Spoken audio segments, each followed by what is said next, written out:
بركة وفقد موجع. Menurut Abah segalanya ada ahlinya, ya. Tukang pijit ada ahlinya. Maka kalau orang Kiai Abdul Ahyar itu ngomongin nasab nggak pas. Kiai Sukron Makmun karena bukan ahlinya. Sama saja antara Kiai Abdul Ahyar dengan tukang pijit, maka tukang pijit ahlinya di bidang mijit tadi semua. Jadi tidak bisa. Walaupun tukang pijit pengalaman Kiai Abdul Ahyar tentang soal pijit, walaupun Kiai Abdul ilmunya banyak, tetap hebatan tukang pijit dalam bidang mijit gitu kan. Dalam bidang nasab juga.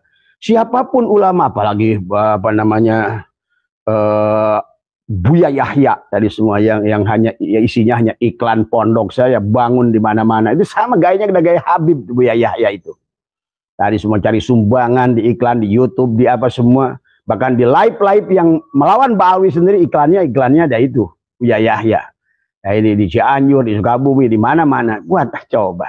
Ini gayanya udah. Maka oleh karena itu kata Abah, terus sampaikan kebenaran tanpa membuat fitnah, terus buka fakta-fakta, dan juga teruslah bicara di antara kita. Karena ternyata kenapa mereka itu adalah meyakini begitu kuat, karena sudah terjadi mental block. Kalau di dalam bahasa hipnosis itu adalah, maka inilah metodologi daripada mereka berdakwah. Kenapa menggunakan, kalaupun itu kisah khurafat, kalau kisah khurafat itu diulang-ulang, tetapi kalau diterima dengan kebodohan, maka kisah khurafat itu menjadi sesuatu yang dahsyat, sahabat. Memang bagi orang yang memiliki kesadaran dan memiliki landasan ilmu, sesungguhnya apa yang disampaikan itu adalah bertentangan, berseberangan dengan logika, akal manusia, bahkan sebetulnya bertentangan dengan hukum-hukum Allah dan sunnah-sunnah Rasulullah, bahkan juga ijma ulama. Maka jangan aneh, bahkan mereka adalah, kalau secara umum kita boleh katakan mereka sudah nggak takut dengan Allah. Bahkan mereka seolah-olah menjual Allah. Bahkan seolah-olah mereka itu benar-benar suatu kaum yang sudah seenaknya terhadap Allah. Tetapi inilah mereka tidak takut dengan dosa. Bahkan maaf di dalam melakukan kegiatan apapun.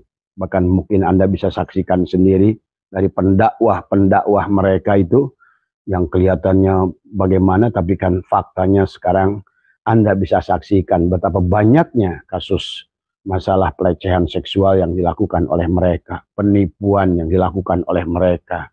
Belum lama ada Habib yang mencuri motor, dan begitu banyak sebetulnya, sahabat. Tetapi kembali yang sampaikan malam dari tokoh-tokoh Bogor yang mengatakan bahwa memang tidak boleh diam. Dan Abah juga mengembalikan kembali. Kemarin Abah bersilaturahim dengan Kiai Imaduddin. Dan kita doakan semoga beliau senantiasa diberikan kesehatan. Dan Abah juga berkumpul dengan tokoh-tokoh Banten di sana. Memang ini harus dikembalikan terus, tidak boleh. Karena terjadinya doktrinasi itu adalah secara terus-menerus selama puluhan tahun, ratusan tahun. Maka kesalahan itu menjadikan sebuah kebenaran. Dan untuk membuka mental block itu juga sama dengan kita pun menyampaikan fakta-fakta kebenaran yang tidak boleh juga berhenti hanya sekali saja. Karena pada dasarnya untuk membukakan mental block itu adalah harus dengan repetition. Pengulangan. Karena kalau tidak demikian kasihan saudara-saudara kita. Karena mereka yang sudah menganggap dirinya adalah membela Ba'alwi itu kan, kalau kita lihat dari cara dia berbicara, cara dia bikin komen pun udah kelihatan. Kalau misalnya Abah saja baru live, satu komen saja udah kelihatan mana dari pendukung Ba'alwi. Dari bahasanya sudah kelihatan. Ini kan sudah kasihan saudara kita. Benar-benar sudah terkontaminasi dengan cara dan etika dan budi yang dipertunjukkan oleh tuan-tuannya mereka, ya sahabat. Nah inilah wahai bangsaku, rakyat Indonesia, sadarlah bahwa NKRI dalam ancaman, tetapi kalian tidak menyadarinya karena menganggap suatu kesalahan itu yang sudah dilakukan berulang-ulang sehingga tidak sadar. Allah dihina, Rasulullah pun dihina, bahkan para ulama-ulama sekelas Imam Syafi'i, sekelas Tuan Syekh Abdul Qadir dianggap tiada nilainya dibandingkan dengan Faqih Muqaddam, dibandingkan dengan Imam Zain, Imam Abara, dan lain sebagainya dari Habib-Habib kalangan mereka. Mari kita, itulah mungkin barangkali kenapa baginda Nabi pernah bersabda, kembalikan orang Yaman itu adalah ke Yaman, ya sahabat. Sejarah Yaman ini tidak boleh dilupakan oleh dunia. tidak boleh dilupakan. Karena pertama ada manusia, ada raja yang berkuasa di Yaman yang bernama Abroha. Itulah orang yang pertama ingin menghancurkan Ka'bah.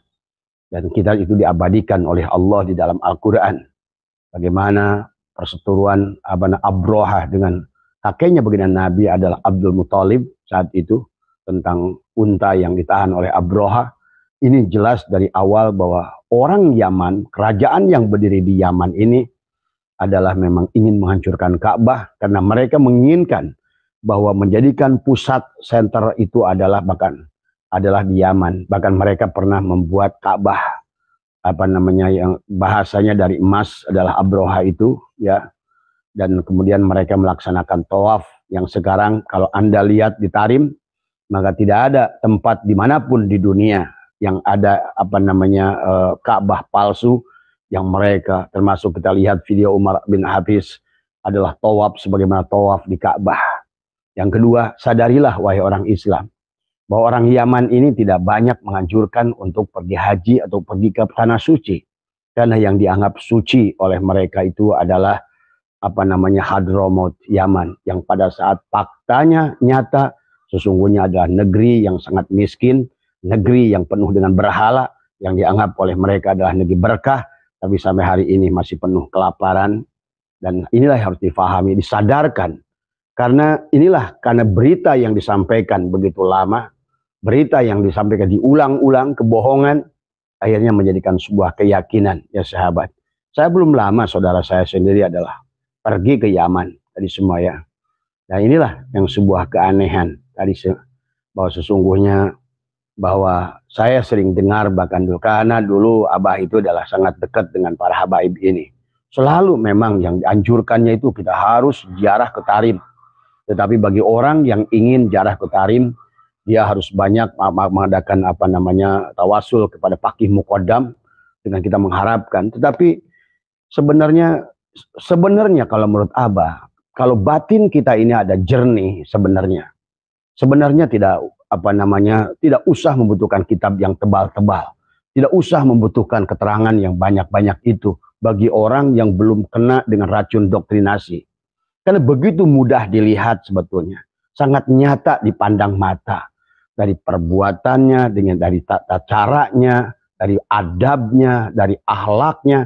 Tapi kembali pada saat sesuatu keyakinan itu sudah tumbuh karena doktrin, karena ketahuilah ada alam sadar dan alam bawah sadar. Pada saat alam bawah sadar kita sudah dikuasai dengan doktrinisasi, sahabat, maka inilah manusia itu adalah menjadi manusia bodoh, menjadi manusia dungu, menjadi manusia hilang akal. Maka kata Abah, maka inilah kemerdekaan bagi orang-orang yang mau melepaskan Ba'alwi itu. Kalian sebetulnya akan lebih jelas, akan lebih jernih akal kalian. Kenapa? Karena selama ini hanyalah doktrinisasi yang ditanamkan pada kalian. Nah, kita lihat lagi bahwa fakta sejarah yang pertama, fahami, jangan lupakan kisah Abroha, ya, yang benar-benar ingin menghancurkan Ka'bah. Kalau Anda silakan, kan Anda tahu dari surat Al-Fil, ya, kisahnya. Yang kedua, dari 4 nabi yang palsu, semuanya itu datang dari Yaman. Nabi yang palsu, ya. Kemudian juga sama yang terjadi di Mesir, Banu Fatimiyah, kemudian juga sama yang terjadi di Afrika. Semuanya sama, sahabat, di abad kedua dan ketiga. Yang mengakui dirinya adalah Dzurriyyat Rasul itu adalah sama. Tujuan awalnya mereka adalah pertamanya ekonomi. Semuanya ekonomi. Karena pada saat seseorang itu menyandarkan dirinya kepada Dzurriyyat Rasul, maka jangan aneh, Habib-habib yang Indonesia ini juga sama tujuannya ekonomi. Karena Abah sekian puluh tahun mengalami hal semacam itu. Batu cincin yang harusnya harganya 50.000, dia minta jual 1 juta. Kemudian juga tasbih yang seharusnya adalah dengan harga yang cuma 50.000 dijual sekian ratus ribu. Kemudian juga kaligrafi yang sebenarnya hanya tiada picisannya. Mereka itu sebetulnya adalah merampok, meminta, ya. Bahkan kepada Abah itu dulu ada Habib hijau, ada Habib merah. Kalau datang ke rumah, datang keliling. Kemudian Abah ditanya, ada apa Bib? Ya keliling aja di rumah. Habis itu nuliskan angka. Dia bilang apa? Rumah ini akan kebakaran tapi harus bayar kifarat 9.999.099. Ketahuilah, dan mungkin Abah akan sedikit bicara pengalaman sebenarnya adalah luar biasa ya, apa namanya yang sudah maaf ya, ini ada telepon tapi nggak tahu cara mematikannya. Ya itu ya, biarkan saja lah karena nggak tahu dari mana matikannya. Itu ya sahabat ya, jadi bahwa karena Abah itu dulu sangat baik kepada Habib ini ya semua, bahkan ada yang Abah hajikan, ada yang Abah umrohkan, tadi semua. Tetapi apa namanya, maaf nih, tapi apa namanya adalah sampai berombongan-rombongan, sampai pernah datang 4 mobil dari Jawa Timur. Begitu Abah bangun pagi jam 4, jam 3, mereka sudah tiduran di halaman rumah, di beranda rumah. Itu belasan Habib yang datang. Padahal baru kemarin Abah memberikan seseorang untuk umroh. Ternyata beritanya kepada teman-temannya kemana-mana, ya sahabat. Jadi Abah itu udah ngomong ini bukan ngomong asal ngomong, tapi adalah merupakan, kata Abah juga, hampir 1 miliar yang mereka udah menjual berbagai macam, udah menipu berbagai macam, bahkan ada ibunya yang dijual. Dia katakan ibunya dalam kecelakaan, ibunya, padahal kita, karena Abah kenal semua Habib di Bekasi ini juga hampir rata-rata datang ke rumah Abah juga semuanya. Ternyata begitu dicek, ternyata enggak. Ada bilang bangun majelis, kemudian mereka ternyata majelisnya hanya majelis orang yang dipoto dari semua ya. Inilah ya sebetulnya kalau disadari oleh kalian, benar-benar nyata penjajahan. Bahkan mereka berani memanjat pagar rumah Abah itu jam 3 pagi. Kemudian memaksa minta uang. Kemudian Abah mau berangkat waktu itu adalah ke Cina. Dia bilang, saya doakan supaya selamat penerbangan. Saya bilang, udah doakan saya jatuh saja. Karena saya ingin tahu doa kalian ini benar apa enggak. Ternyata bullshit semuanya sahabat. Kalau kalian ingin main ke rumah Abah, menyaksikan bagaimana tuh barang-barang yang dijual seenaknya oleh dia, inilah yang harus kalian sadari semua. Itu mustahil Dzurriyyat Rasul, sahabat. Mereka itu sama sebagaimana dulu adalah rampok-rampok, adalah orang-orang yang tidak beradab, yang tidak beretika. Itulah juga yang dikatakan hubdjong. Siapa mereka? Mereka itu rentenir, mereka itu kasar, mereka itu menipu, dan lain sebagainya. Dan kemudian lihat dari fakta bahwa sesungguhnya berapa kali mereka meminta Belanda untuk menetapkan mereka sebagai sayyid. Jadi sayyid yang diminta, yang dipolakan oleh Belanda. Ini kan aneh bin ajaib. Ya tolonglah, maka kepada sahabat-sahabat semua, saudara-saudara dimanapun berada seluruh tanah air, sayangi negeri ini. Kalau penjajahan berupa senjata, masih mending kita. Begitu perang terjadi, mana yang kalah, mana yang menang jelas. Tapi penjajahan berupa adab, penjajahan berupa etika, penjajahan berupa agama, doktrinisasi, ini secara hukum susah ditangkap. Karena tadi apalagi di negara-negara seperti negara kita ini. Ya sekarang pun fakta-fakta yang ada, berapa banyak Habib yang ngerampok, Habib yang nipu, yang nyuri motor, Habib yang masalah dengan perempuan. Tapi kembali sampai hari ini faktanya juga beda dengan kepada orang biasa. Ini juga kembali karena di polisinya sendiri sudah banyak orang-orang yang sudah mukibin, jadi sahabat. Di tentara juga sudah banyak yang mukibin. Di pemerintahan juga sudah banyak orang mukibin. Dia nggak paham bagaimana sesungguhnya dan mereka tidak mau belajar tadi semua. Abah bilang tadi yang pertama adalah lihat suku Abroha untuk menghancurkan. Kemudian yang kedua, 4 nabi palsu itu semua dari Yaman. Kemudian fakta yang ketiga adalah mereka dari abad kedua saja sudah mulai menipu dengan mengaku Dzurriyyat Rasul, baik di Yaman, di Mesir maupun terjadinya perang Salahuddin Al-Ayyubi yang memohon kepada Tuan Abdul Qadir. Itu pun karena di Bani Fatimiyah di Mesir itu karena mereka sudah betul-betul laten, betul-betul sudah masif tadi semua adalah yang bahaya itu kan tadi. Pada saat mereka berbulu yang sama, Makanya baginda Nabi selalu berkata, antara Abu Jahal dengan waktu itu ada seorang yang munafik, kata Nabi, nggak usah takut dengan kafir. Kalau kafir itu jelas, ya, kalau kafir itu jelas musuh kita. Kita berani hadapi, nggak berani, kita ngambil strategi. Tapi kalau berwujudnya munafik, agamanya seperti sama dengan Islam. Yang dibicarakannya seperti sama, tapi tujuannya beda, pola pikirnya beda, kemudian juga tata caranya beda. Bahkan pelan-pelan agama dirusak. Kalau menurut Abah, yang dihancurkan adalah bukan hanya fikih, tapi tauhid. Maka itulah Bung Karno pernah berkata, sahabat, kata Bung Karno, bahwa sesungguhnya telah terjadi kebodohan kepada bangsa ini pada saat manusia dituhankan. Ini yang akan mendekati kepada kemusyrikan. Betul, Abah setuju dengan itu. Karena kalian seolah-olah udah lagi tidak ada lagi hasbunallah wa ni'mal wakil itu. Mencari wasilah yang salah. Bergantung pada akar yang lapuk dengan adab-adab yang cara. Yang lucu, mereka kadang-kadang jadi jongos-jongosnya. Mau ngantar-ngantar mereka ke orang-orang kaya. Inilah sesungguhnya yang harus difahami. Maka wahai para kiai di PBNU, tapi walaupun PBNU adalah udah tinggal kerongkong saja sekarang tadi semua, karena juga sama, walaupun ada kiai-kiai PBNU juga sama, karena pada saat sudah mental block di kolbunya, ilmunya hilang semua. Miftahul Ahyar sudah hilang ilmunya itu. Cuma inilah hanya kebodohannya saja yang bicara tadi semua ya. Sungguh sayang tadi semua. Bahkan dia berani-berani mengangkat hampir 10 orang ditempatkan di PBNU. Sesungguhnya kalianlah, hai ulama-ulama PBNU, yang menjadikan bahwa sebuah mereka semakin kuat. Dan Abah berharap kepada Pak Prabowo, jangan gunakan salah satu pun dari mereka one team press. Coba buka, lihat betapa sejarah Yaman saja buka. Dan bagaimana sejarah Indonesia dari mulai Habib Utsman bin Yahya. Bagaimana sikap mereka.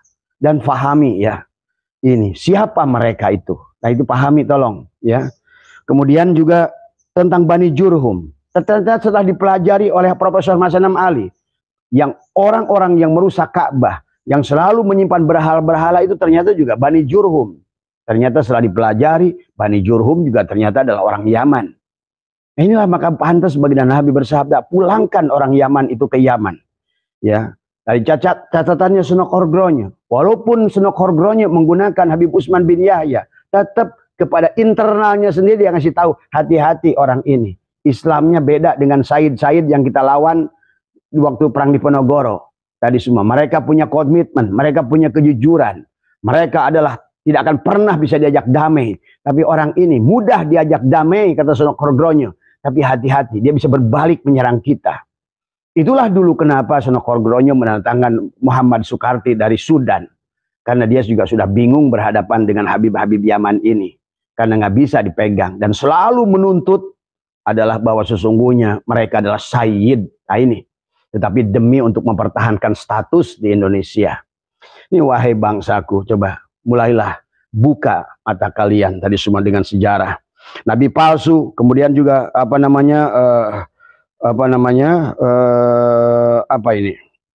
juga sesungguhnya PKI yang masuk ke Indonesia adalah dari Yaman Selatan ya sahabat, dan duriat palsu itu sudah ada di Mesir dengan mereka mengaku Banu Fatimiyah, ternyata bukan. Mereka sama saja, sama dengan Muhammad Sulaiman yang datang yang mengaku jadi Sayyid Sayyid Ahmad bin Isa al-Muhajir itu juga sama, merupakan orang Irak yang sesungguhnya dari keturunan Bani Jurhum, yang juga sama dari keturunan Syiah Imamiyah, dan juga ada selalu link dengan Zionis saat itu. Kemudian PKI Yaman, kita ngerti lah, Indonesia ini bukan negara PKI, tetapi faktanya sejarah walaupun tentang Dipo Nusantara Aidit ya, bagaimana kisahnya mereka buat, inilah memang dari sejak zaman dahulu mereka selalu membuat kisah-kisah palsu ini tadi semua ya. Dia mengatakan bagaimana mungkin, katanya DN Aidit itu anaknya Nuh, dan Nuh itu anak angkat. Masa ada anak angkat? Dan tetapi kemudian kalau soal begini sahabat, lihat saja secara mutawatir pengakuan 2 orang anak putranya daripada DN Aidit sendiri mengatakan, bahkan saya mendapatkan silsilah dari Pak Ilham, siapa namanya itu, yang dia mengatakan waktu saya masih ada videonya Jakarta Loyal Club, dia menyebutkan silsilahnya sampai kepada Ubaidillah. Itu jelas sahabat ya, itu kan dari anaknya. Jadi kita udah ngerti lah tadi semua tentang Barokbah itu bagaimana dan semua. Jadi ya mudah-mudahan, tapi ini memang tidak bisa membukakan mental block tadi semua. Yang sudah ada mental block itulah. Karena alam bawah sadar mereka itu sudah melihat bahwa Habib ini mulia, Habib ini benar, dan itu tidak mudah sahabat. Maka oleh karena itu dari tadi malam teman-teman dari Ormas bidang kesenian, kemudian dari Ormas ini yang mengatakan tokoh masyarakat mengatakan, karena dia dengar Abah udah jarang bicara tentang duriat. Bukan tak Abah bukan nggak mau dengar bicara duriat, karena sekarang sudah banyak ahli. Sekarang kalau menurut Abah segalanya ada ahlinya, ya. Tukang pijit ada ahlinya. Maka kalau orang Kiai Abdul Ahyar itu ngomongin nasab nggak pas. Kiai Sukron Makmun karena bukan ahlinya. Sama saja antara Kiai Abdul Ahyar dengan tukang pijit, maka tukang pijit ahlinya di bidang mijit tadi semua. Jadi tidak bisa. Walaupun tukang pijit pengalaman Kiai Abdul Ahyar tentang soal pijit, walaupun Kiai Abdul ilmunya banyak, tetap hebatan tukang pijit dalam bidang mijit gitu kan tadi. Sekarang sekelas ulama siapa? Kiai Sukron Makmun suruh badminton dengan siapa? Dengan Taufik misalnya gitu kan tadi. Walaupun beliau ulama, tapi di bidangnya nggak ada artinya apa-apa gitu kan di bidang ini. Maka dalam bidang nasab juga siapapun ulama, apalagi apa namanya Buya Yahya tadi semua yang hanya ya isinya hanya iklan pondok saya bangun di mana-mana, itu sama gayanya gaya Habib Buya Yahya itu. Tadi semua cari sumbangan di iklan di YouTube, di apa semua, bahkan di live yang melawan Ba'awi sendiri iklannya ada itu Buya Yahya. Nah, ini di Cianjur, di Sukabumi, di mana-mana. Buat coba.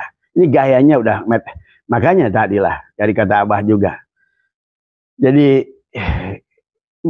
mari, makanya kenapa Abah bicara, Abah sampaikan ke teman-teman semalam, Abah tidak lagi mau bicara. Biarkan orang sejarah yang bicara karena dia ahlinya. Biarkan orang siapa ahli filologi yang bicara. Biarkan Dr. Sugeng yang bicara masalah genetika, karena dia ahlinya. Biarkan Kiai Imad yang bicara tentang nasab, karena Abah setelah bertemu kemudian banyak beliau wah makin tambah yakin beliau itu memang luar biasa.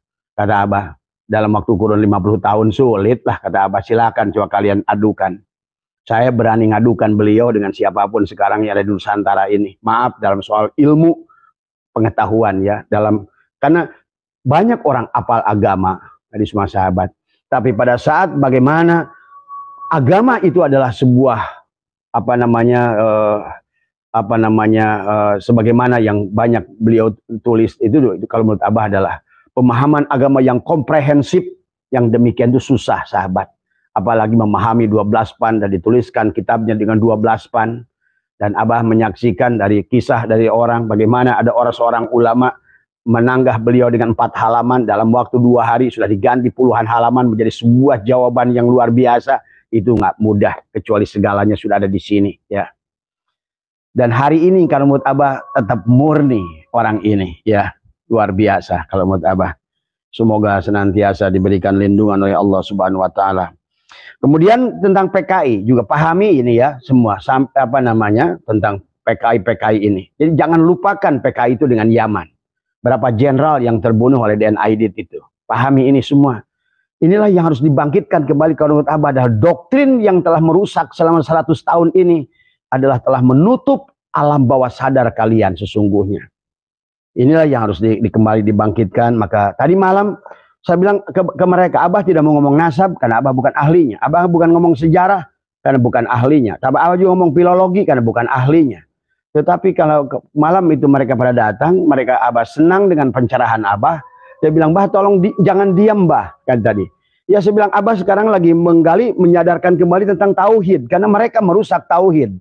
Mereka merusak fikih. Mereka merusak sejarah. Mereka merusak makam. Mereka merusak tatanan etika manusia beradab beragama. Terus di mana sisi positifnya? Tak sedikit pun, sebiji jarah pun ada tanda-tanda kebenaran di dalam diri mereka. Walaupun yang soleh sekalipun tetap saya melihat gurur di belakangnya. Walaupun yang nangtaknya kayaknya arif, tapi begitu sekali kasus sedikit saja kelihatan mulutnya. Ini kan sebenarnya memang tidak bisa. Kalau perak itu, kalau besi itu tetap besi, nggak bisa ditutup-tutupi dengan lapisan sepuhan, nggak bisa. Tadi semua ya. Inilah yang makanya tadi malam dia bilang datang ke sini, bah tolong bicara lagi bah, tolong bicara lagi bah. Karena ternyata dari pencerahan Abah itu lebih banyak didengar, lebih mudah. Karena Abah di bahasanya lebih rileks gitu kan tadi. Kalau dikasih langsung berupa ilmu buku nasab, kadang-kadang membuat bingung mereka juga kata mereka. Nah inilah betul Abah setuju dengan mereka. Memang satu masalah kalau yang namanya korban doktrinisasi, maka juga kebenarannya harus dibalikan antitesisnya dengan tadi doktrinisasi lagi.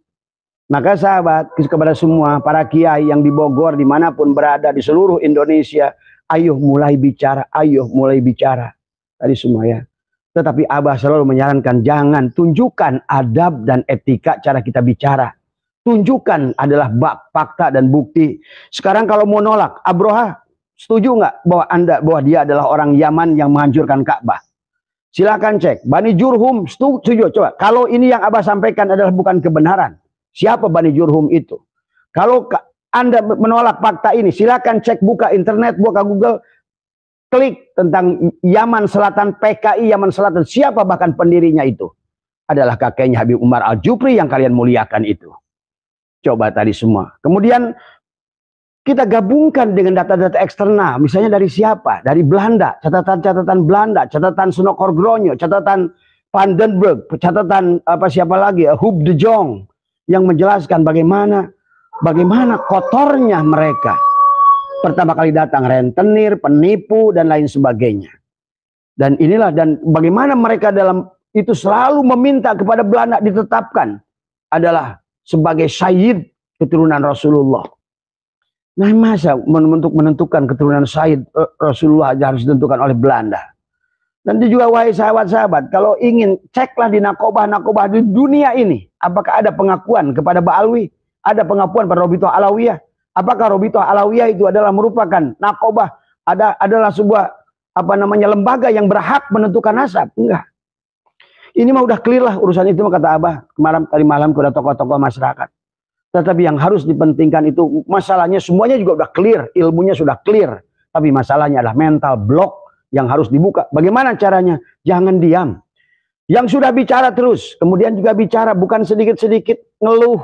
Tadi karena aduh saya nggak dapat perhatian dari sipulan-sipulan. Apa perjuangan harus dapatkan perhatian? Saya dibuang oleh Kiai Imad. Apa yang dibuang Kiai Imad? Kita berjuang ini adalah untuk negara, untuk agama, untuk Rasulullah. Tadi semua. Maka Abah 2 tahun baru ketemu dengan Kiai Imad. Kenapa? Karena yang Abah bela bukan Kiai Imad, tetapi adalah yang Abah bela kebenaran yang dibawa oleh Kiai Imad dan kawan-kawan. Kebenaran yang terus disampaikan oleh Gus Nur Ihya, yang disampaikan oleh Kiai Suparman, disampaikan oleh Marzuki Mustamar, disampaikan Ki Agil Siraj, disampaikan juga oleh Gus Muwafiq, disampaikan oleh Mustafa Bisri, Kiai Mustafa Bisri, disampaikan oleh ulama-ulama yang lain. Abah mengharapkan keriduannya. Anggaplah ini sebuah sodakoh dari Anda untuk terus tidak boleh berhenti. Silakan, apakah itu buat TikTok, video kecil, kalaupun nggak mau live seperti Abah, silakan rekam sama cucunya, sama siapa. Tapi cari dulu fakta. Yang penting semakin banyak yang bicara. Karena mental block itu harus dibuka. Mental block itu harus dibuka. Sebagaimana orang, kenapa bisa disuruh tidur, kata hipnotis, tidur dia. Tadi semua. Karena mental block itu adalah mengunci. Yang dikhawatirkan, Islam adalah agama yang selalu menghargai akal. Makanya afala ta'kilun, afala yatafakkarun, afala yatadabbarun. Bagaimana doktrin ini bisa sesuai dengan Islam yang menghargai akal tadi semua. Dan sesungguhnya dengan Habib ini justru memberengus akal, membunuh akal manusia, sehingga yang adalah doktrin. Sehingga pada saat dikatakan rantai emas dari langit pun kalian percaya. Kita ngerti khurafat. Kita ngerti yang namanya huwarikulil adat. Kita ngerti yang namanya karomat. Tapi tidak dengan demikian ya sahabat. Karena karomat itu adalah merupakan karomah. Itu adalah headnya daripada aulia. Bukan sesuatu yang bisa ditetapkan. Bukan sesuatu yang datang terus menerus. Sama saja seperti mujizat. Mujizat itu hanya sekali. Bahkan Nabi Musa alaihissalam. belum ngerti mujizatnya bisa memukul laut itu dengan sebelum dia tahu bahwa laut itu bisa terbelah. Ini kan Nabi Musa saja nggak ngerti bahwa tongkatnya bisa membelah laut. Nabi Ibrahim saja nggak ngerti bahwa api itu akan dingin.